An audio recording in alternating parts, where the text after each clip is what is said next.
Hey guys, welcome back to Team Forbidden's YouTube page again. It is Andrew the Collector here with one of my favorite decks of all time, Anti-Meta. It's one of my favorites because you can play it in every meta, no matter what the decks are, because all you have to do is just readapt it to the current meta state. And I made this one based off of the MST TV's anti-meta version because they used a certain card in here, which I never thought of until they brought it up, and I thought it would be pretty cool, so why not? So let's just get right into it. So it's obviously an anti-meta deck. Fossil Dyna prevents special summons. It's key in any anti-meta deck, no matter what meta format it is. Along with Barrier Statue of the Stormwinds. Out of all the barrier statues, I think it's the best one because very few people special summon Wind, because I think it's probably the least represented attribute. Because Fire has Salamangreats, Dark has, well, almost everything. Lights for Lightsworn or 60 card decks. Water for, you know, the generic water deck, and so on and so forth. But Deep Sea Diva, and obviously Adamancipator is Earth. So Wind is probably the best one unless you go up against, I don't know, Harpies or something. Or some shit.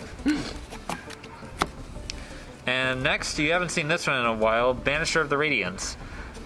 It's Macrocosmos and Dimensional Fissure on legs. Against Adamancipators, you put this down. If they don't have an out to it, you basically win the game. Damn. That was a firework. Anyway, next is 2 Inspector Border. 2 because I think 3 is a little bricky because it has to be your first normal summon. Otherwise, you have to put it face down first because you can't normal summon or special summon this while you have a monster out on your side of the field. Plus, the other 3 odds are just better to get out first anyway. And then 2, Artifact Lancia, because a lot of cards banish in this format. Eldritch, Adamancipators, a ton. So I opted to main it. Then off to the spells. 3 Pot of Extravagance because we hardly care about our extra deck. 3 Pod Dualities because we never special summon in this deck, so the extra search is great, and you can summon it. You can activate it the same turn as Extravagance. They're very excited about Pot of Duality. Yeah, apparently. Forget Extravagance; it's all about duality. Speaking of which, we have 2 Desires because 3 is bricky in this deck, and you can't activate it the same turn you activate Extravagance. Next off is 2 Mimir Shield. I opted to put it down to 2 because 3 is pretty bricky. Because if you can recur it, I mean it's a mandatory recursion to go back to your deck, either to the bottom or the top. So I think 2 is perfectly fine.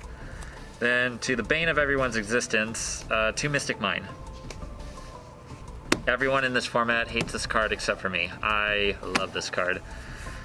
Because it brings the card game down to the level of where it should be. Nice, casual, and slow. Hey, that's my opinion. If you hate me, comment down below. I feed off of your misery. Amen. And next for the card I was talking about earlier, 2 Fire Prison.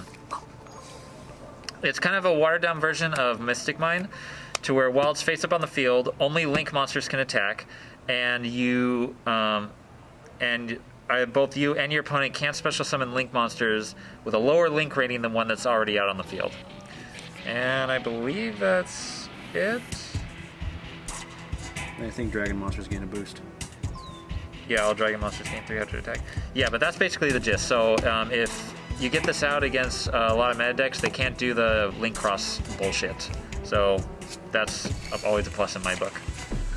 Plus, no attacking is crucial, but they can still activate monster effects. Anyway, onto the trap cards. We have 3 Solemn Judgment. It's probably one of the best counter traps in the game. It's always live because you can always half your life points. You don't have to pay a certain amount. So negate special summons, normal summon, spells, and traps. It's a 3 of. You can't run any less. Then 2 Crackdown. Steals your opponent's monsters. Can interrupt when they summon their Neofiber. You chain this to its effect, and they set on Old Lion and pass turn. 2, there can be only 1. It's one of the best floodgates in the game. Obviously, flip this on Adamancipator or even Eldritch, they can't play. 2 summon limit, basically the same thing as there can be only 1.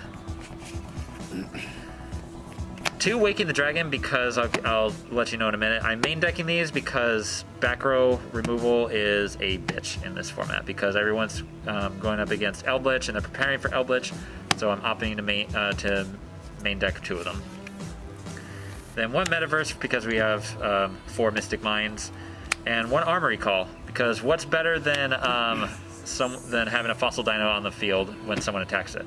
Having a Fossil Dino on the field when someone attacks it and have an automatic equip Moomir Shield to it. Bam. Now off to the extra deck, and it's literally all Waking the Dragon targets. 2 Stardust Dragon, because if you have Barrier Statue out, it's always good to special summon a wind monster. Same goes for these 2, plus the Crystal Wings, because they're all wind. If you have Barrier Statue out, it's always, and if you have Barrier Statue of Stormwinds out on the field, and they hit your Waking the Dragon, unless you have any of these or probably some wind extra deck monsters I'm forgetting, you can't use its effect, obviously. So I'm opting to have these. Plus this, Majestic Stardust Dragon. It can be special summoned with Waking the Dragon, and it has a pretty awesome effect. So yeah, and it's 38 body. But the downside to it is that it does go back to the extra deck, and you special summon a Stardust Dragon from your graveyard, assuming you have one. So I'm only playing 1 of these because, I mean, if it goes off of Extravagance, it's not the end of the world because I have a shit ton of other stuff. Then, obviously, the best Waking the Dragon target, Ultimate Falcon. 3,500 body, unaffected by everything. What's not to love? 2 Lost Warriors, probably the second best Waking the Dragon target. Get it out. No one can summon shit. Then 1 Exterio, can negate any spell or trap. And 1 Beerus, because it's Beerus. If you have his retrained version, go for that. I don't, so I'm playing him instead. Now off to the side, we have 2 Ash Blossom, or as our fool likes to call it, the big forehead bathwater baby. We're trademarking our bathwater bath bombs for hand traps. So if anyone makes it before us, we called it first. Then off to the other hand trap is the Moonlit Chill.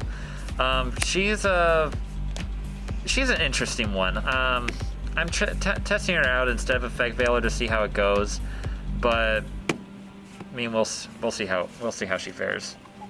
Plus she has good damage too. 1 Nibiru. I mean it's Nibiru. Oh wait, never mind. 3 Nibiru. Had it mixed up in my side deck. Yeah, I thought that was weird. Yeah, 3 Nibiru. The extra Lancia, because it's Lancia. Extra Armory Call, in case we need more consistency with our Moomir Shields. 2 Infinite Impermanence, because it's Impermanence, one of the best hand traps.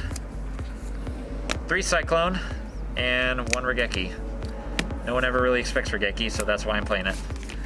Anyway, that is the deck profile. Thank you for tuning in for this. Please like, comment, subscribe. Hit that bell for notification. Please leave comments down below to see if you to let us know what you guys want to see us do. We're really open to some new ideas instead of doing just deck profiles. We want to get some more content out for you guys. So like, comment, subscribe, and stay tuned for our bath bombs. We're seriously looking into that. Anyway, we'll catch you guys later.